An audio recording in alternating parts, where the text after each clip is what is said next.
between Axl Rose and Myles Kennedy, knows he's fortunate to share stages with two brawny rock yowlers.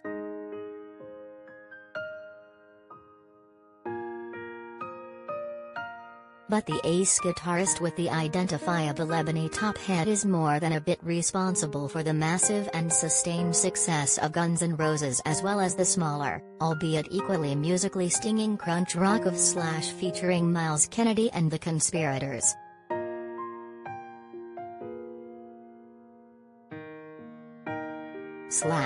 Kennedy and the rest of band, drummer Brent Fitz, bassist Todd Kerns and rhythm guitarist Frank Sidoris, kick off a 28-city tour on Tuesday as a primer for the Friday release of their aptly named fourth album, 4.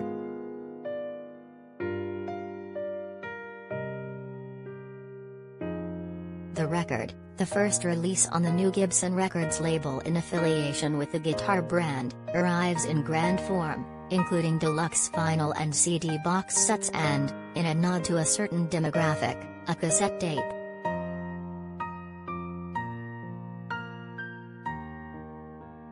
Here's what to know about ticketing policies.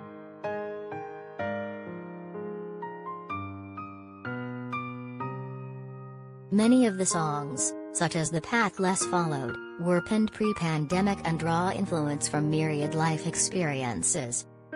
Wrote the riff for the cinematic fall back to earth while on safari in South Africa. Musically, for me, the environment does have an influence, he said, while the beautifully melodic film My World reflects Kennedy's sadness after seeing his Shih Tzu Mozart panicking during a storm via his home video system.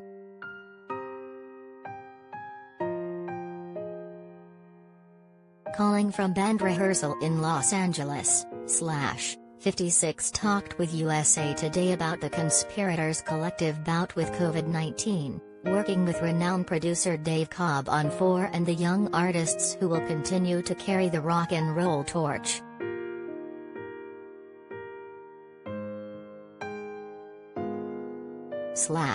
Fingers crossed.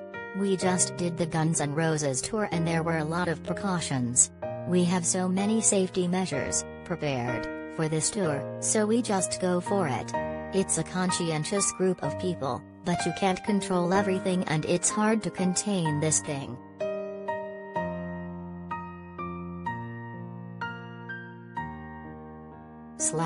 We were 100% confident we were all secure. We rented a tour bus from Las Vegas to Nashville, where we were recording. Everyone got tested at a Vegas clinic, everyone was negative.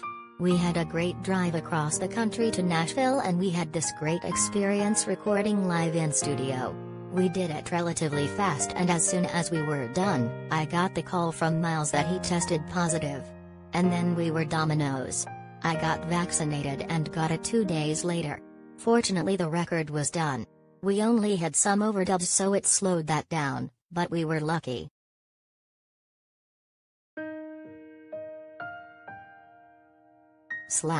It's an entirely different band. With Myles and the other guys, it's its own thing. And Axl and GNR bassist, Duff McKagan, and that environment, it's its own thing. With the Conspirators, it's not a huge band like Guns N' Roses, so we don't have any major expectations and do it for the fun of it and go out and play. Guns N' Roses has become a thing and it's impossible to get away from the fact that it's as big as it is and there's that pressure. I'm really fortunate to be in two really great bands.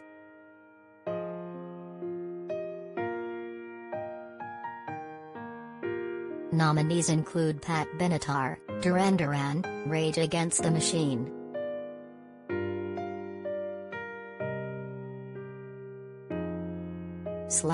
No offense to Dave, but I didn't know who he was at the time. I talked to people about who are the good rock producers out there right now and I was given a short list of 4. The interesting thing about Dave was that while he was primarily country, they were the coolest, most down-to-earth, raw and human records, so I dug that. On top of that, he had recorded Rival Sons and they stuck out as this great-sounding rock band on the radio. I called Dave and we had in common wanting to record a rock record live. I record live all the time and want to capture that energy of everyone in the same room. It's not tangible to the average listener. If you're listening to the faces, you don't know how the energy is the way it is. It's this invisible thing that really has an important facet of what the record sounds like.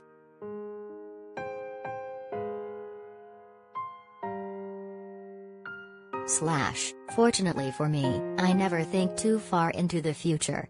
When we first started doing this in 2010, I never would have been able to imagine this 10 years down the road. But it was so much fun and one of those kinds of things that there was instantaneous chemistry with the four of us. We had this thing locked and loaded and Frank Sidoris came in and it's all been an organic fit.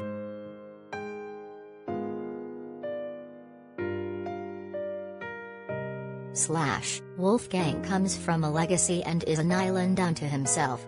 But with Mark, we had his band on our Living the Dream tour and they were great because you don't hear too many rock bands like them.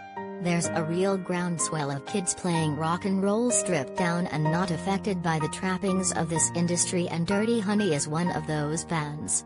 It's not mainstream, so the average person isn't really aware of it, but the kids are aware of it. I love seeing it.